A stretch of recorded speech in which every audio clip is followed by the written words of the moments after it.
ni pe e la ko. O ko malo ke de ko ko to fo na na ko ke ko kai ko uma au la fiona. E mo ko mau pe mau liu. Liu e mau rea. Liu e a mau sio. Liu mo mau ngaue mo mau ma.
That's my life at the beginning of this year.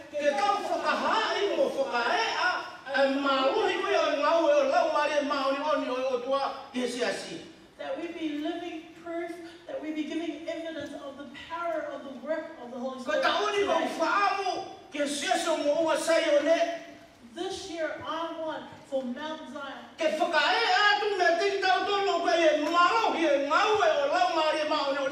that you can see evidence through us the power of the living work of the Holy Spirit. Hallelujah. Because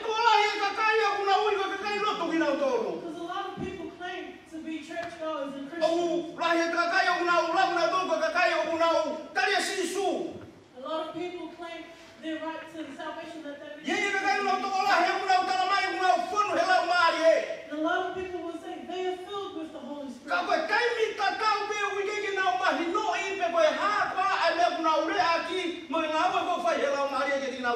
at the same time, they don't even understand what they're talking about or what the work of the Holy Spirit is. The problem with Christians is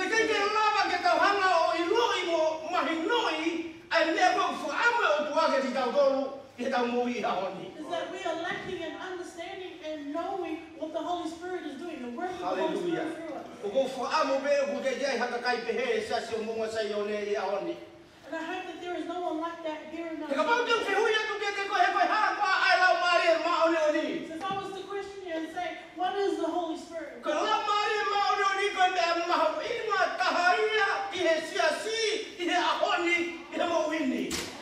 The Holy Spirit of God is the most vital and important part of being a Christian. Let me speak to those who are watching. Because a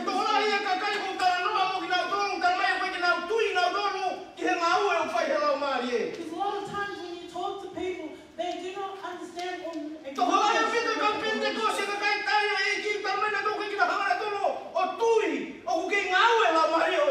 whether they be Christians or people who don't understand, they are not acknowledging or understanding. You know, today, in life, it is the Holy Spirit of God. And we need the Holy Spirit. You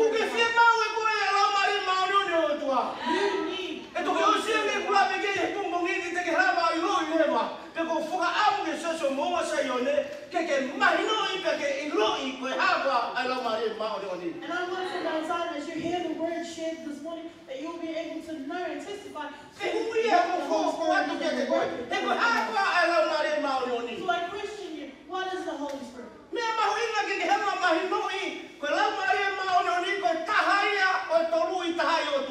The Holy Spirit of God is firstly 1/3 of the power of God. It is God. Hallelujah. Surely my father is no what all get this or no one no the Laumalie to call him make it out dolo, but in Hama he know he bombongini. As we read through this, that we may know.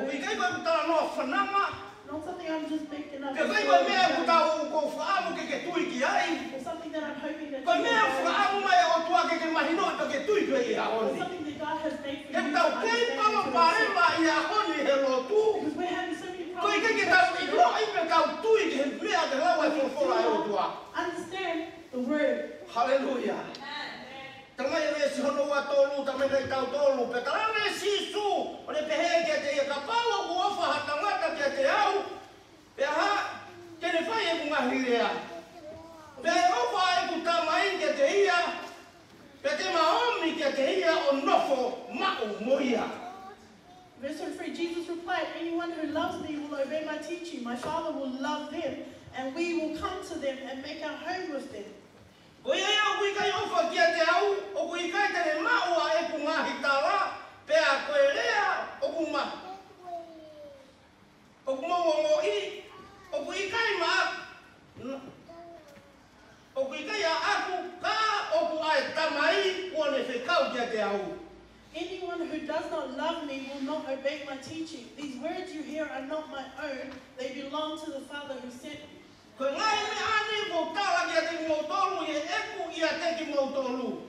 All this I have spoken while still with you.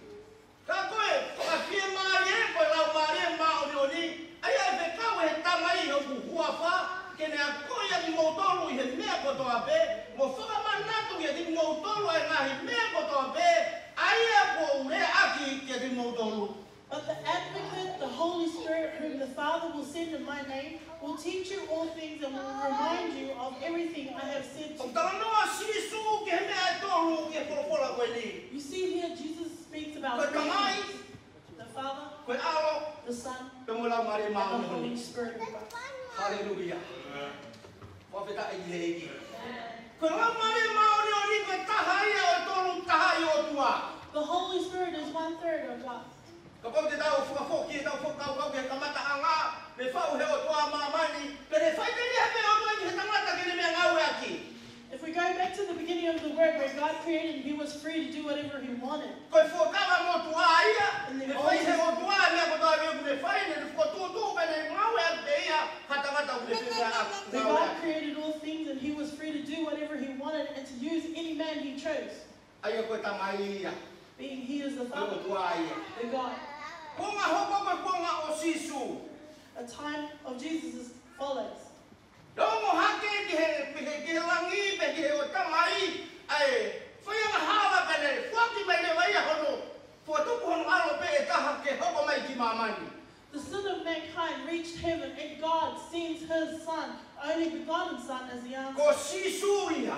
That is Jesus Kene Christ. hawa sisu ki mamani kene ta ia sitinga kene ta ai hala ke winga ko pe mo ke ta mui ai. And Jesus Christ came as His Son to lead an example the way He Kilo ia was. hone lo tu ki ke ta mo mai to mui ke lawa pentekosi ko ha to ka te ri pentekosi. You know, the true church is not living a life that is following Ba God. hone mo wi he ko mo sisu ko ba ta sisu ai fata ta ke fai he ka kai ko ta me fata ta me me ko na fai sisu. But to live a life that follows an examples given by Jesus that He already lived out. He is the Son. Kilo ba ko ngani he honi You know nowadays o wi kai ke ta ngaue ai o tua there is no need for Christ o wi kai ke ta ngaue ai alo or God to ko do it. Laumalie ma oni o tua o ku ngaue he ko nga ko ni. It is the Holy Spirit that has been Hallelujah. left to continue. Ka pa o kai ke tu ki he Laumalie ma oni o tua ko fa o fa e ka ko koe. And if you do not believe in the Holy Spirit, then too bad for So la he you. o That's ka sad. kai o ki na tu ki na don ki he Laumalie ma oni o tua. Too many people decline the knowledge Taramaya ne ke te au mo of se ka kai te na wa ki fe ka kai ko ia.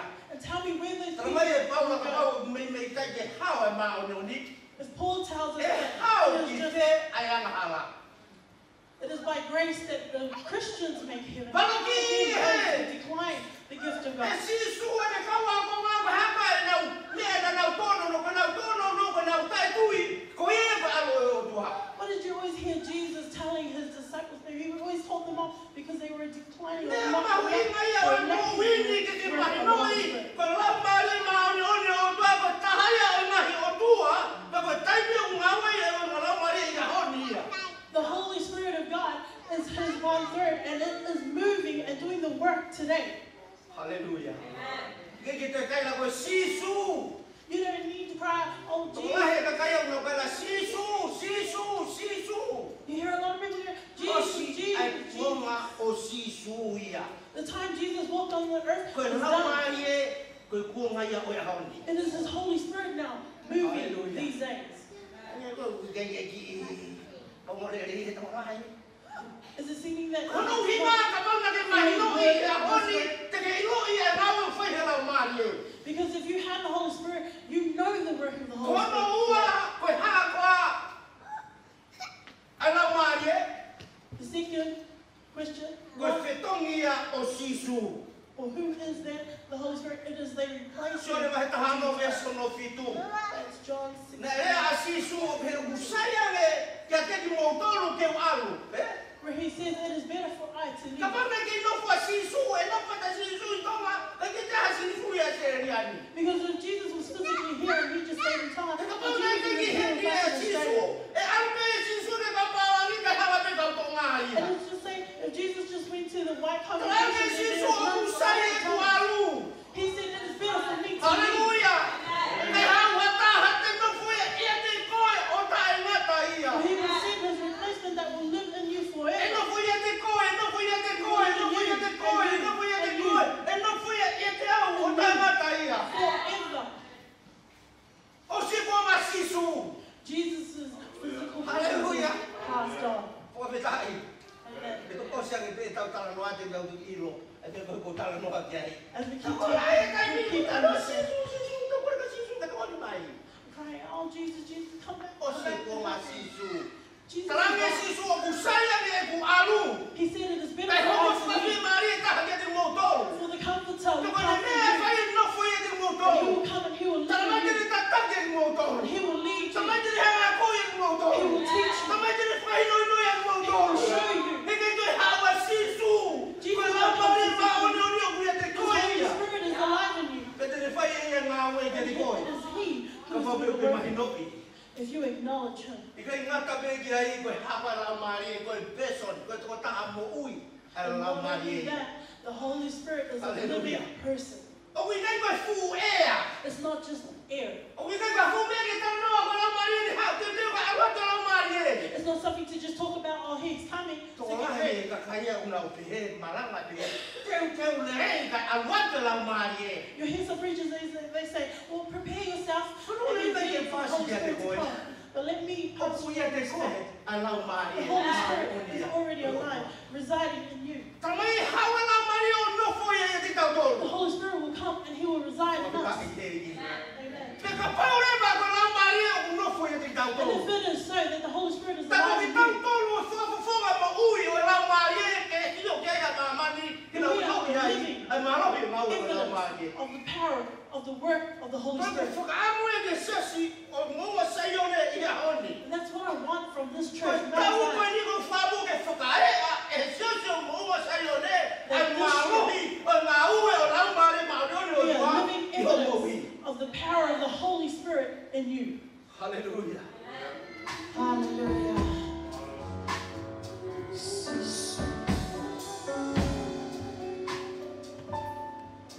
Father, that he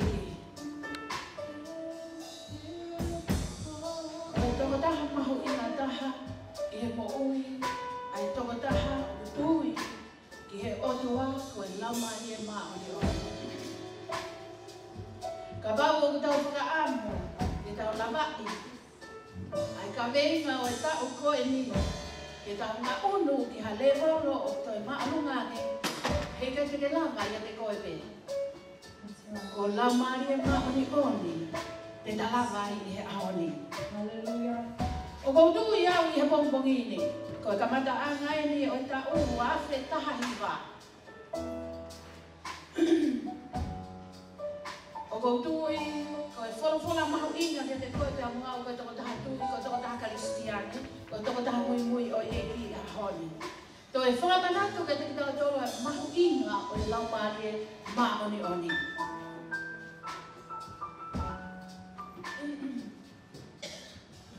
Wei e lawe ai apostolo I e tohi koe aua konini tō. Wahe hono taha tolu vesi hono taha whaape mai. Koe alo ofa pe koe mesi ai eki ko sisukalaisi. Mo e ofa ai otua. Mo e whiohi o e Laumalie ma'oni oni. O ko mahu inga ke ta hanga whakatonga I mota ilo I a honi. Ko e Laumalie ma'oni oni o kuia te koe ia ke whiohi pia mo koe. Ke a ema pia mo ia. Ke tala noa pia mo ia. Ko e Laumalie ma'oni oni ia o e otua I a honi. Ko e whai kehe ia o e lotu I a honi. Ko e Laumalie ma'oni oni. Amen? Kono uhinga ia, ko uhinga ia umalane he loto e Lototaha Karistiane, mo e Lototaha tui I he ahoni, o kune ilo whaitu mo ta me kune alu ai o iai ai Laumalie o tua ia te ia, pe a kune ke alu ia ke whaitu o kune ilo o kune tau ke alu iai. He kai te ne lea kia halea kune ilo te ne whakamamahi ai Laumalie o tua. O kune whakatau e mahu inga he ahoni pe ikai. O kuikai ko e ta mau lotu. O kuikai ko e ta whanongo pe ke wholofola. Ka hako o ito, o kuia te koe a Laumalie o e kotua I he ahoni. Ko e whai kehe ia I he ahoni. Whakapeta I te eki. Peta whai kehe peta wahe me alahi. Ka kou whaka malo ke o tua ko e ne Fakaha'ai, o kuta ta tau pe ki tau aia. Amen? He koe mea mahu inga taha pe ia. O kou tui, o kuta whanongo ke he pongpongi ni. Ilo I he o tua ko e mea mahu inga ke te koe pia muau, ko e Laumalie o tua ko e hinga ia. Na ta whanongo ke he malanga. O kulelei a me ke alu. Kai o Lototaha. Hata tau o oku ke hawi a noko moki motolo. Whakamalo ki he otua. Amen. Mahalo me kita whakakaukau pongpongini mahau whia mau e taua mea kehe. Mahau ke ho'o. Whakakaukau pongpongini ke whia mau koe hapa'anga. Mahau ke whia mau koe hakoloa. Mahau ke whia mau koe hapea lere. Mahau ke whia mau koe hawhare. Ka kia makai mai ai otua te pehene ki tau tau pongpongini. Koe mea o ke whia mau ke iloi. Koe Laumalie mau o te o whare me oa. Ka kia hapea koe kataa. Ka kia hapea tai malama he koe ui koe ni. E koe Laumalie koe otua. Koe ia kone whakamalohi ki tau mai e ahoni. Ke ta a ewa, he tapu koe ni he ko ui whakakalaisi e malama ia he Laumalie mau o te otua. Oua mana ta honga te kei. Oua mana ta honga whakatukutukuki. A Laumalie mau ni oni. Matuangi whakataha. Whakataha. Ke lame koe nā kuruia rei atu ki tau tolu koe. Whiahi o Laumalie mau ni oni. Hawia me foi mea koe kononia. Koe kononia, koe fellowship. Koe whiahi mea koe Laumalie mau ni oni koe otua. Pe koe partnership. O koe ngaue ati a Laumalie pia mo koe. O koe reko Laumalie mea ko ngaue toko taha. O pāu ke te loto koe ki hai ke mo ngaue whakataha. Tara mai koe unity na tau whanoko ki hai. Tau whia mau e ngaue whakataha e ahoni. Mua ko unity a au te koe Laumalie koe otua. Kai koe whai ko hua lewa o unity koe toko taha ko tapa ake he mau koe mata o. Ko toko oa mo tonga ane koe i he eiki. Ka pahe me ki tau whakato mai e mahuinga o Laumalie mau no te komongini e whai ngataha tau tolu. Ke tau lawaki. Ai mea o tau whakatau mua ki ai he taku koe ni. Ka tau whakamalo he komongini. O tau whakamanatu mai he tangata palamang ke te koe te mua ahoni. O kuke monu ia ko monu ia. O kuke kai koe hunga ko ta mau hakoloa. Ka koe whaki ai otua. Koe Laumalie mau ni oni. Kono higa ia. O kuke kai he ke piki ta fo i ta wape ko hea ta fo wai. I mo ui koe ni. Koe haha kalokalema, koe haha ai ahi, koe haha whakatanga. Koe haha mea i hoko mai ka ti tau tolu. He hanga pehe Laumalie whakamalo ia ti tau tolu. Tau whakamalo he pongpongini. Ko koe wholofola ku tau whakamoa he pongpongi koe ni. Siasi moua stai oni. Koe pole me whakalotolahia. Koe muafe taha hiva. Koe takataanga o e tau koe ni. Ho recognize. Ai Laumalie mau ni oni koe. Amen. Omi hawhai Laumalie o Laumalie. Mau ni oni. Whakaataan he Laumalie mau ni oni o tua. E tau koe ni. Peau tau amana ki le le. Kuna kafa kafa. Tau amana ki le le. Pena ke tau whonga tai e tau koe ni. Ma teia peia e Laumalie o tua. O kore pe he kompo ni he. Whai Laumalie koe ni. Ka pau kuke i heni. E whare koe ni no. Ke whia mau haloto. Ka pau kuke ke whia mau ke mahino. O kuke toki mahino. Koe Laumalie o tua toko taha ia. Koe toko taha ia ke whia hi whia mo koe. Ko kau mea ia o. A Laumalie o tua. Ka pau ke whia mau haloto e kompo ngini. Ka ko whakataha pe ka tinta o e kompo ngini. Ka pau o kuke i heni. I he pale no tuku te eki ai ke te tari. A eki ko sisu kalaisi. Koe whai Laumalie le le eki. Ka pata aka o taku. Tau whakataha mo. A koe kai ko hako kau e sesi pente ko si. Mo o tari e koe ai eki ko hongo ia o eki mo whakamoku. I he kompo ngini. Kai kai a sisu kalaisi. Koe moni. Hei kai peke tau laka i e kune ama o tua. E o mai pe tau malotu. Me tau fuaka me ngā. E o mai pe tau fuaki lalahi. Hei kai peke tau malao. Ma koe kompo ngini. Koe whai Laumalie pe. E kompo ngini. Nini pe ua he kompo ngini. Ko tuka pe kua toro. A wahi ata pe pia mau haloto kompo ngini. O ku ata pe an kori ta. O koe pe ia ka koe o tua. Kune a pio i holo to. Ha o koe ki he o tua. Ko tua ia whakamonu ia. Ko tua ia tāpua. O kai ko hao au i hao he kompo ngini. Hallelujah. Vamos. Nini pe ua he kompo ngini. Tau whata kompo ngini. Holy Spirit. Koe o tua au i hao.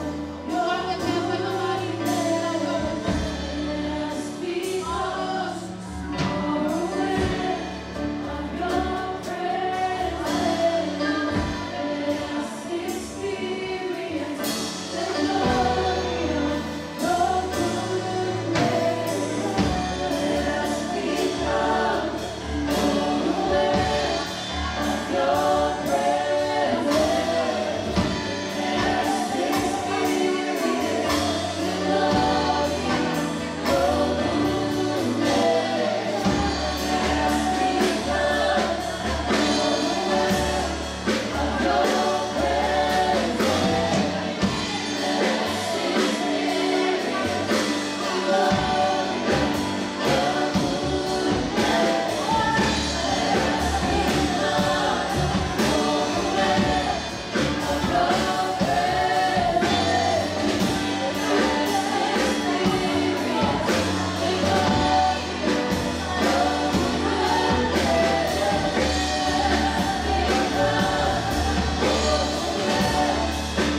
Nangi mui mai ve. Repeat after me. Pongpongini ki lotu no ve tau lotu ane pongpongini. Eki sisu. Oku mau tui kia te koe. Nā ke pekia. Kouhi ke mamo uiai. Nā e tāwhi ho tātaa. Koe whakamore ama o mau nahi ang halang. Mau tali koe e pongpongini ki o mau loto. Hoko mai koe eki. Koe whakamo ui. Oku mau fuaki a te mamoi. Me ngaue ki mau tolu. Toe mamoi. Ia kalai sisisu. Amen. Malo aku to e mau whapetai e pongpongini. Mau malo o te keleste ai a fiona. Pongpongini o mau whamaoni ko tāte e mau tutu. E o taloni e pongpongini ko ini. Ko e whai to tonu mai aha tonu. Ko e alo ofa e o tua a fiona o te whai mai mamu. Ai whaki Lototaha na te whai e o tua mai ki mau tonu. I kai ngata ho pekia he kolosika. Te whaki hono mai e maa ono ni ka te ni mau tonu. Ko ia e o tua mau whamalo te mau whapetai e pongpongini. O mau whamalala tu e whanonga o e tau. Wāke taha i māke he awhiona. Nā tahi no e whaitoino. Wāke ke whamama mo ke whakapoto mo ke whahāke te ni mau tonu. Mau whaimalo i e wawhai kuna mo lama mea o sisu kalaisi o mau eki. Amen.